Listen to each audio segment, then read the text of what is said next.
Hello!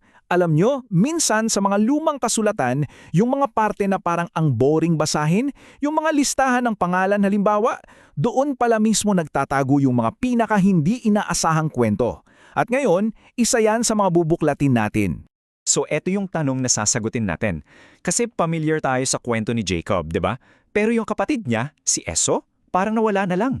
Well, yung Genesis 36 na sa unang tingin ay mukha lang talagang pangalanan, yun pala ang sagot at hindi to boring promise. Isa itong origin story.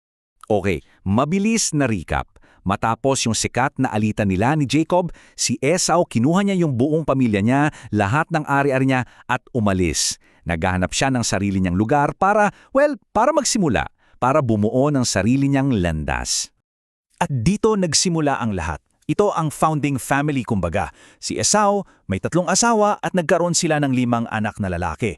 Isipin nyo, itong maliit na pamilya na to, sila yung pinakaunang buto na itinanim para sa isang buong bansa, ang bansa ng Edom. Dito na nagiging mas exciting. Paano naging bansa ang isang pamilya lang? Habang dumadami sila, yung mga pamilya naging, malalakas na angkan. At bawat angkan, syempre, kailangan ng leader. Ito na yung simula ng structure ng lipunan nila. So ganito yung sistema. Yung mga apo ni Esau na hinati-hati base sa kung sino ang lola nila, sila yung naging mga unang chief o pinuno ng mga angkan ng Edom. Dito mo makikita yung pagbabago.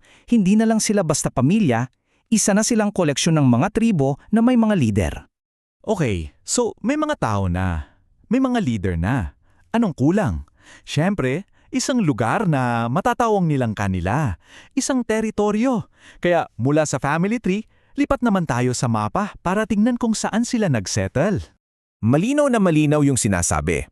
Ang lahi ni Esau, na tinawag ding Edom, ay nanirahan sa rehiyon ng Seir. Isa itong bulubunduking lugar, magandang depensahan at, perfect spot para mag-ugat at magtayo ng isang bagong sibilisasyon. Pero heto yung catch. Hindi sila dumating sa isang bakanteng lupa. May mga nauna na doon, ang mga Hurita. Kaya yung pagbuo ng Edom, hindi nangyari sa isang vacuum. Siguradong may interaksyon at baka may tension pa nga sa pagitan ng mga bagong dating na Edomita at ng mga dati nang nakakira doon. Tapos, sa gitna ng listahan ng mga pangalan ng mga Hurita, biglang may ganito. Isang maliit pero napaka-interesanting detalye. Yung kwento ni Ana na nakahanap ng hot springs. Yung mga ganitong tidbit, di ba? Nang papaalala sa atin ng mga totoong tao to.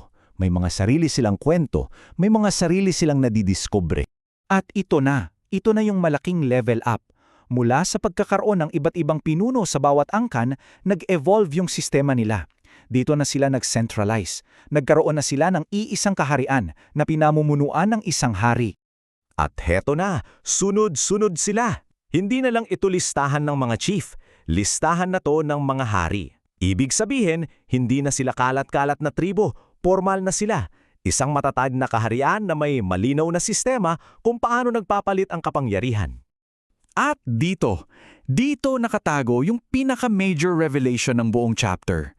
Isang napakabigat na historical statement.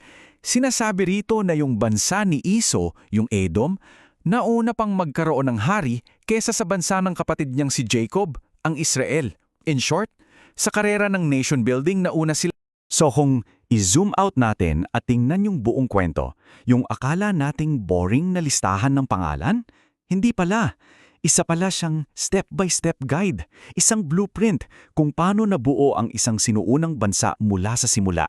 Para mas malinaw, pagtabihin natin. Parehong galing sa magkapatid, parehong naging bansa. Si Jacob nagsimula sa 12 anak na naging 12 tribe at eventually naging kaharian. Si Esau naman nagsimula sa 5, naging mga angkan na may mga chief.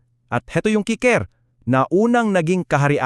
So ano ba yung blueprint na to na nakatago sa Genesis 36? Simple lang pala. Una, kailangan mo ng founding family. Pangalawa, kumuha ka ng sarili mong teritoryo. Pangatlo, makipag-ugnayan ka sa kung sino mang nandun na. Tapos, i-develop mo yung leadership mula sa mga simpleng pinuno hanggang sa isentralisa mo ang lahat sa ilalim ng isang hari. Ayan yung formula. Kaya, iiwan ko kayo sa tanong na to. Gaano kaya karami sa kasaysayan na alam natin ang hindi talaga nakasulat sa mga kwento ng malalaking giyera, kundi sa mga ganito lang, sa mga family tree?